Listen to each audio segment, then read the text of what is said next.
जसकम कारकुननि पारां बोर मुतासिरनि जी मदद न थियण ऐं धारियनि खे नेकाली न ॾियण ऐं खंबे गुम कयल नौजवाननि खे आज़ादु न करण ख़िलाफ़ प्रेस क्लब बांधी अॻियां एहतिजाजी मुज़ाहिरो कयो वियो। इन मौक़े ते जसकम अॻवान फराज़ जमाली, बादल ब्रोही ऐं ॿियनि दाहींदे चयो त सिंध हुकूमत बोर मुतासिरनि जी वाहड़ नाहे कई ऐं अफ़गाननि समेत ॿियनि धारियनि खे नेकाली ॾियण में पिणु नाकाम थी वई आहे,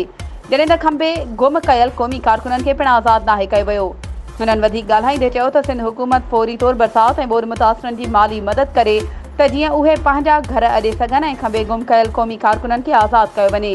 ऐं धारियनि खे फौरी तौर ते सिंध मां नेकाली ॾिनी वञे त जीअं सिंध जो अमन अमान बहाल थी सघे। हुननि वधीक चयो त जेकॾहिं असांजा मुतालबा तस्लीम न कया विया त एहतिजाज जो दाइरो वसी कयो वेंदो। वधीक ख़बरुनि ऐं अपडेट्स जे लाइ असांजे चैनल खे सब्सक्राइब कयो ऐं हा, बेल आइकन खे प्रेस करणु न विसारिजो त जीअं असांजी हर नई अचण वारी वीडियो तव्हां ताईं पहुची सघे।